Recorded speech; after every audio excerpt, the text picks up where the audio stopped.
Douce France, cher pays de mon enfance, bercé par tant d'insouciance.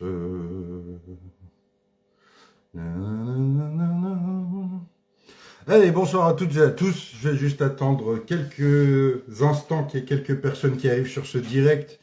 N'hésitez pas à aimer, à partager, à diffuser un maximum autour de vous. Nous allons mettre la pression donc à cette entreprise comme jamais. Elle vient de se tirer une balle dans le pied. Oui, elle vient de se tirer une balle dans le pied puisque le gilet jaune plie mais ne rompt point. Le gilet jaune plie mais ne rompt point. Donc je vais commencer cette vidéo d'ici quelques instants. Je vais commencer donc pour mettre un peu de contexte dans cette arrestation totalement arbitraire et illégale qu'il y a eu lieu cet après-midi sur notre frère du syndicat des Gilets jaunes.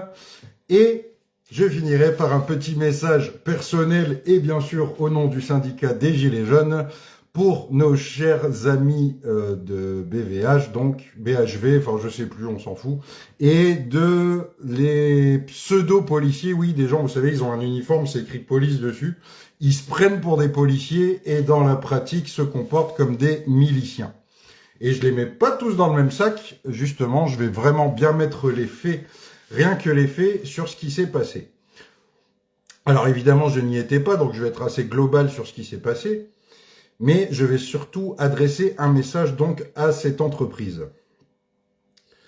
Donc bonjour à toutes et à tous, bonsoir à toutes et à tous plutôt. Enfin, vous me direz sur internet, le temps n'existait pas. N'hésitez pas à aimer cette vidéo, à la partager, à la faire circuler dans un maximum de groupes, puisque à partir d'aujourd'hui, plus que la loyauté, l'équité, l'honnêteté, la vérité et la justice, la dignité et le bien commun de tous sont mis de côté au profit de basses manœuvres et d'illégalité et, comme d'habitude, de malveillance et de malfaçon en tout genre, nous allons donc changer de méthode et être beaucoup plus offensif et beaucoup plus offensif dans notre méthode.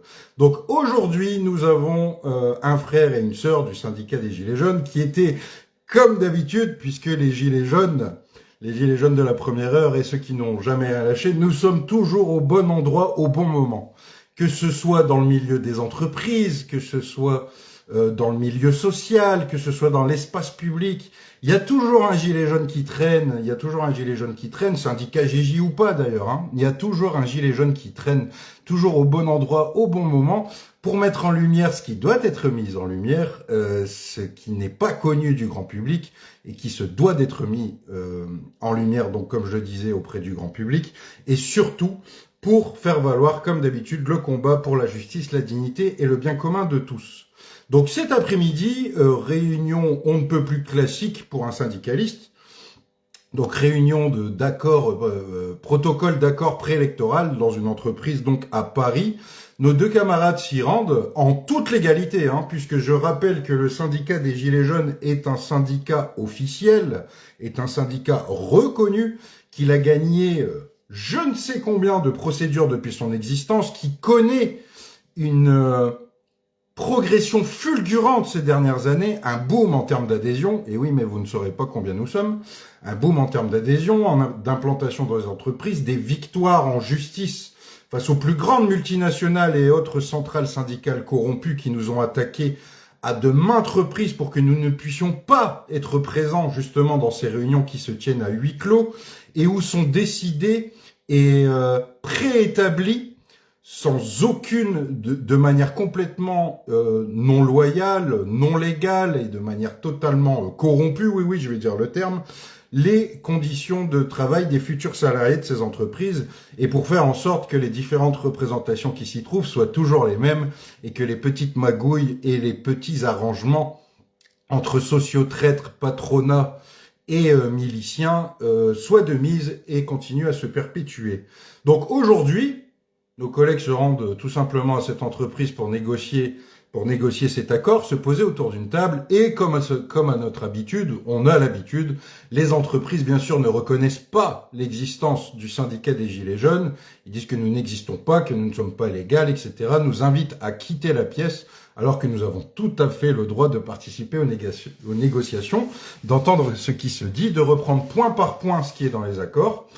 Et je tiens à préciser, et les vidéos parlent d'elles-mêmes, elles sont encore présentes sur cette page, donc dans des précédentes publications, on voit bien que nos camarades ont l'art et la manière de s'y prendre. Je m'explique, ils sont totalement polis, respectueux, honnêtes, transparents, loyaux, et comptent juste venir faire donc cet accord de négociation avec le patronat et les autres organisations syndicales, en toute bienveillance, avec du respect, de la bienveillance et en voulant négocier de manière tout à fait loyale et équitable cet accord pour le bénéfice, bien entendu, des salariés qui y travaillent. Et pour que les futures représentations qui se trouveront au sein de cette entreprise soient faites, encore une fois, de la manière la plus loyale possible. Comme à son habitude, et comme ça nous est arrivé souvent, la direction refuse notre présence au sein de cette entreprise. Et le fait qu'ils nous refusent n'est pas un simple...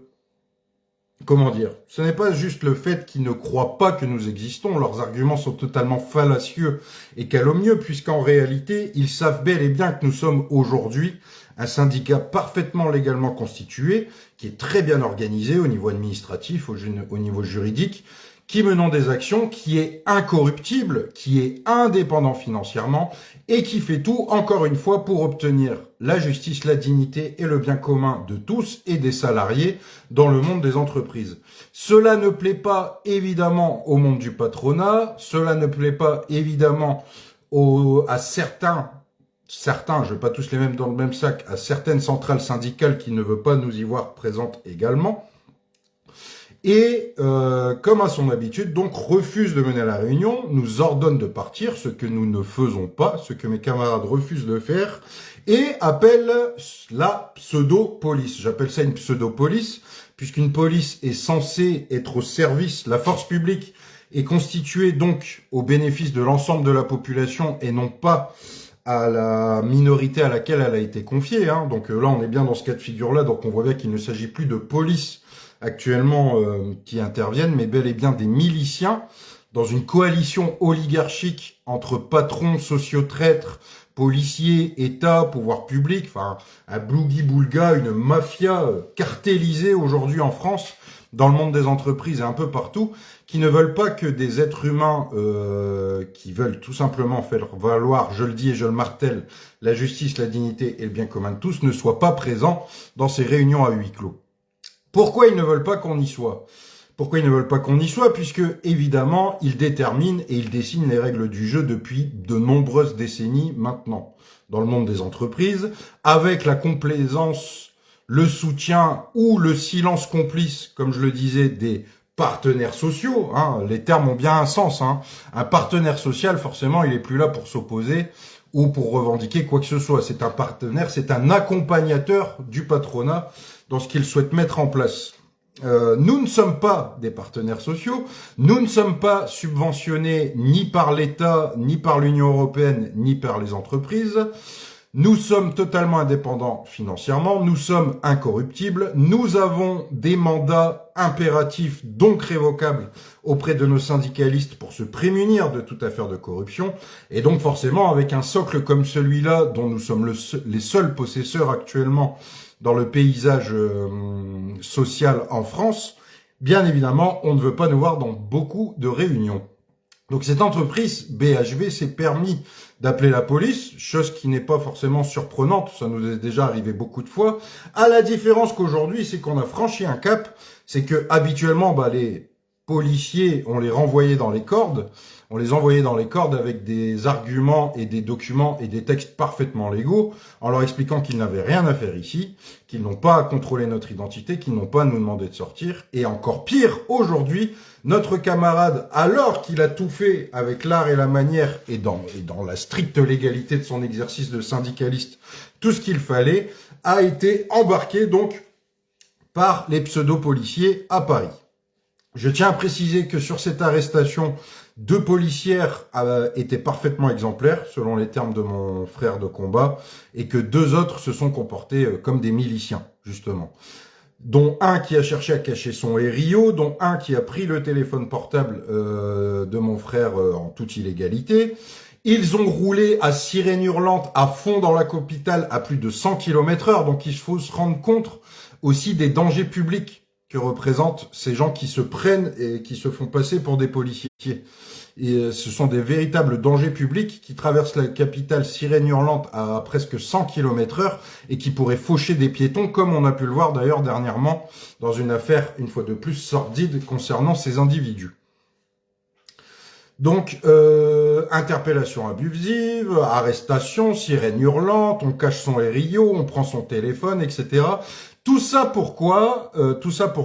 Pour qu'il ressorte parfaitement libre, sans aucune accusation et sans aucun procès verbal qui soit signé. Et c'est là où on comprend qu'il s'agit d'une arrestation purement politique. Une arrestation purement politique, purement sociale, qui n'a rien à voir avec quelconque cadre légal et qu'il fallait juste une fois de plus que les Gilets jaunes, et là en l'occurrence le syndicat des Gilets jaunes, mais nous sommes juste des Gilets jaunes bien évidemment, ne se trouvent pas à cet endroit précis. Pourquoi? Qu'avez-vous à cacher? Que vous ne voulez pas qu'on sache quoi? J'ai ma petite idée. On en a fait des réunions, hein. On a fait des réunions. On a vu les complaisances, les magouilles, les arrangements, les réunions en off, les silences, etc. Alors, beaucoup vont être indignés par cette vidéo et beaucoup vont être indignés par ces faits et il ne faut pas. Il ne faut pas. Que révèle cette affaire une fois de plus? Elle révèle que nous gênons fortement le paysage, qu'on ne veut pas nous voir dans le paysage, et le fait qu'ils aillent de plus en plus loin dans la répression et dans la calomnie et dans la diffamation montre bien qu'ils sont totalement en panique, apeurés, perdent tous leurs moyens et usent même de moyens complètement bas, ridicules et absurdes pour pouvoir nous empêcher d'y participer. En réalité, c'est une bonne nouvelle. C'est une bonne nouvelle puisque ça veut dire que la peur est de leur côté, elle n'est certainement pas du nôtre. Nous arrivons en toute confiance, nous parlons avec assurance, avec respect, nous ne franchissons pas la ligne rouge, nous sommes dans la pure incarnation de ce que nous sommes censés être à ce moment-là, avec la vérité, dans un objectif de concertation, je le dis et je le répète, qui irait au bénéfice des salariés de cette entreprise. Mais comme il y a tout un tas de zones obscures où le gilet jaune réfléchissant ne doit pas venir mettre en lumière ce qui s'y passe, eh bien nous sommes repoussés, on tente de nous neutraliser, de nous faire taire et de nous entraver dans la pratique de notre activité syndicale. Chose qui n'arrivera jamais. Et c'est mal connaître notre histoire, puisque depuis le peu d'années que nous existons, nous avons gagné plus de 95% des affaires. Nous avons réussi à faire annuler ces réunions, nous avons réussi à faire condamner une multitude d'entreprises, nous avons réussi à ne pas être condamnés face à des multinationales et à des syndicats milliardaires qui ont essayé de nous couler depuis des années pour pouvoir continuer leur petite magouille en toute tranquillité. Personne n'a jamais réussi à nous couler et plus ils essayent de nous écraser et plus nous avançons et plus nous sommes déterminés et plus nous devenons compétents dans ce que nous faisons, plus nous engrangeons de la connaissance et plus nous devenons efficaces dans notre activité de syndicat.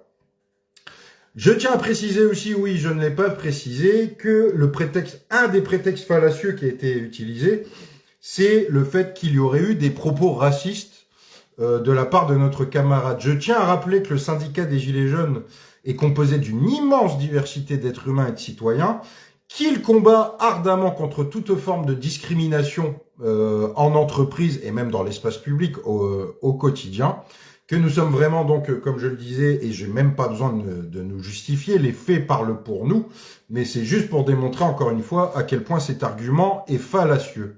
Donc je finirai cette vidéo pour qu'elle soit courte, simple et efficace. Pour l'entreprise BHV, vous venez de faire l'erreur la plus stratégique que vous venez de faire. C'est vraiment l'erreur la plus stratégique que vous avez faite. Il vous aurait suffi simplement de nous laisser participer à cette réunion et de jouer sur le terrain de l'équité, de la loyauté et de jouer les règles du jeu tout simplement.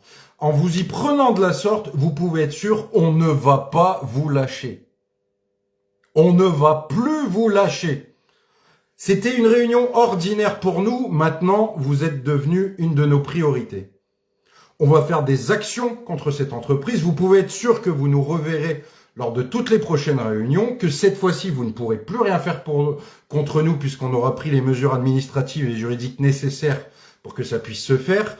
On ne vous lâchera pas. Il y aura des actions directes, il y aura des actions de communication, il y aura des actions juridiques, il y aura des actions administratives, il y aura des actions médiatiques. On va participer aux réunions, on va tracter en masse auprès de votre entreprise.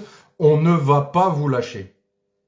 On ne va pas vous lâcher. C'est dans le titre de cette vidéo, le gilet jaune plie mais ne rompt point. Le gilet jaune plie mais ne rompt point.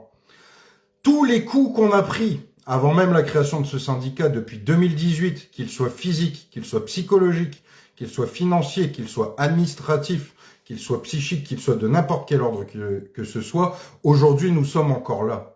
Et les derniers gilets jaunes, nous ne sommes plus aussi nombreux qu'à l'époque, mais veuillez bien me croire que tous les derniers gilets jaunes qui sont sur le terrain actuellement, après tout ce qu'on a pris dans la gueule, soyez-en sûrs, on ne partira jamais. On ne lâchera jamais. Nous sommes déterminés comme jamais.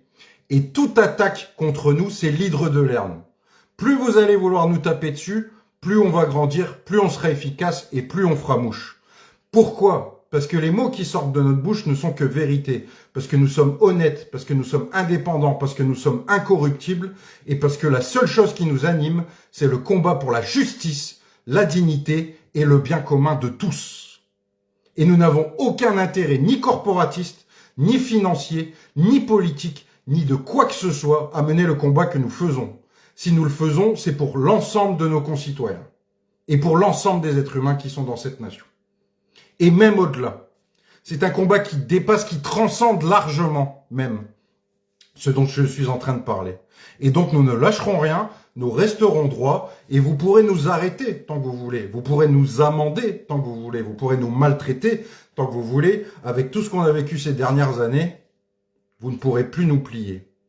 Et nous avons une ascendance intellectuelle, de connaissances psychologiques, d'expérience et de résilience à toute épreuve. Vous ne pourrez pas nous écraser. Donc, message à cette entreprise, nous voulions faire des choses, pas pour dire d'être dans l'affrontement, pour dire d'être dans l'affrontement. C'est complètement stupide. Et les vidéos le prouvent. Deux camarades sont rentrés tranquillement, respectueusement, dans le cadre stricto sensu de cette négociation pour que tout se passe par le mieux. C'est vous qui avez voulu faire en sorte que ça ne se passe pas bien, que tout soit fait de manière totalement illégale, arbitraire, avec vos petites magouilles habituelles, pardon, et ben vous allez récolter ce que vous avez semé, comme d'habitude. Vous semez, vous récoltez. On veut tout faire avec conscience, avec bienveillance, avec concertation pour qu'il y ait une transformation qui soit la plus concertée possible, qui soit la moins frontale possible, qui soit la plus intelligente possible, pour que un maximum de citoyens, je le dis et je le martèle, puissent vivre dignement au travail et au quotidien. Vous ne voulez pas que cela se fasse, vous inversez la charge de la preuve. On a l'habitude aussi, les gilets jaunes. On veut nous faire passer pour des méchants, pour des racistes, pour des mangeurs de bébés, pour des barbares, pour des putschistes, pour des complotistes, pour je ne sais quoi, tous des trucs en iste. On a l'habitude que vous fassiez ça avec nous. On est rodés de toutes vos attaques, nous sommes rodés. Il n'y a rien qui nous fera taire et qui nous mettra dans l'inertie, qui nous empêchera de nous mettre en mouvement et de faire ce qui est bon, ce qui est juste, ce qui est beau, ce qui est vrai. Donc on est là et on sera toujours là. Tant qu'il y aura nécessité à être là. Et vous ne pourrez pas nous acheter, nous faire taire et nous effacer du paysage. Nous sommes là, c'est trop tard. Nous sommes là, c'est trop tard. Donc croyez-moi, là, il va y avoir une suite judiciaire, administrative, des actions directes, des actions médiatiques. Et croyez-moi, on va pas vous lâcher. Et on va faire ça sans violence. On va faire ça sans violence, ni verbale, ni physique, ni psychologique. On va faire ça avec l'art et la manière, comme d'habitude. Et comme d'habitude, nous arriverons à la destination souhaitée. Dernier message de cette vidéo. Pour les policiers. Je dis policiers, je mets des gros guillemets maintenant parce que il y en a, c'est vraiment dur de les appeler policiers parce que au sens étymologique du terme, ils n'en ont plus du tout la fonction, ni l'incarnation, ni le rôle, ni quoi que ce soit. Je tiens à rappeler que n'importe quel fonctionnaire d'État dans cette nation, son rôle primordial au-dessus de n'importe quel texte, c'est la préservation et la conservation des droits naturels et inaliénables de l'homme et du citoyen, chacun dans ses fonctions respectives de fonctionnaire. Et donc, en tant que fonctionnaire de police, vous ne devez pas obéir à des ordres à une minorité à laquelle vous seriez censé être confié, mais vous devez vous aussi agir en tant que force publique pour la justice, la dignité et le bien commun de tous, et vous devez servir d'auxiliaire de justice et neutraliser uniquement et faire comparaître face à la justice tout individu présentant une nuisance manifeste pour le bien commun. Ce qui n'a pas été le cas aujourd'hui. Si nous avons mis les choses à l'envers, ce sont ceux en face de nous que vous auriez dû réprimander. Si vous aviez été dans votre rôle. Sauf que, comme à votre habitude, et comme nous sommes dans un monde à l'envers et que nous sommes dans un système de valeurs inversées, vous incarnez tout ce que vous prétendez et tout ce que vous pensez combattre. Il y en a qui le font inconsciemment, il y en a qui le font consciemment. Dans les deux cas, vous êtes responsable. Conscient ou pas, vous êtes responsable. Vous ne devez pas obéir aveuglement à des donneurs d'ordre parce qu'ils sont des donneurs d'ordre. Vous avez un code de déontologie et vous devez refuser tout ordre qui est manifestement illégal. Une fois de plus, vous ne l'avez pas fait et ça aussi, ça se retournera contre vous. Et en plus, vous êtes comporté comme d'habitude, comme des dangers publics. Vous avez risqué votre propre vie, celle de la personne dans la voiture et même tout un tas de piétons sur la voie publique. Mais pour qui vous vous prenez? Pour qui vous vous prenez? Et j'ai aucune hostilité, j'ai aucune rage envers vous. Moi, je vous dis ça, c'est pour que quand vous retrouviez votre femme et vos enfants le soir, ou votre mari et vos enfants le soir, ou même si vous êtes seul chez vous, il n'y a pas un moment donné quand même où vous vous dites « Attends, moi j'étais là pour servir la justice, la dignité, le bien commun de tous, la veuve, l'orphelin, permettre à ce que tout le monde puisse vivre paisiblement dans la société en y assurant la sûreté publique. » Et en fait, vous êtes une milice, tout le monde le sait aujourd'hui. À part les hypocrites, vous êtes au service d'une oligarchie tyrannique dont je ne vais même pas rajouter plus de qualificatifs, sinon je pourrais faire censurer cette vidéo, mais vous m'avez toutes et tous bien compris. Et je vous rappelle aussi, d'ailleurs, petite publicité, il y a des syndicats de police. Alors, policiers, adhérez au syndicat des Gilets jaunes si vous n'avez plus envie d'être des miliciens et et que vous avez cette volonté de redevenir une vraie force publique, des vrais gardiens de la paix et non pas des forces de l'ordre tyrannique oligarchique, je vous invite à adhérer au syndicat des Gilets jaunes et toute adhésion anonyme est possible. Si vous voulez vous cacher un peu, si vous voulez rester discret au début, le temps que la mayonnaise se fasse. Vous savez aujourd'hui, au début il y avait tout et n'importe quoi, vous savez aujourd'hui que les derniers combattants que nous sommes sensés, nous sommes rationnels, nous sommes logiques, on fait toujours tout pour la justice, la dignité et le bien commun des personnes sur le terrain, peu importe le terrain sur lequel on agit, vous le savez. Vous le savez. Nous sommes à une époque charnière de notre histoire, en France et partout sur Terre. Nous sommes à une époque charnière où c'est vraiment ce qui va être pensé, dit et fait qui va vraiment écrire l'histoire de demain. L'histoire et nos enfants nous jugeront.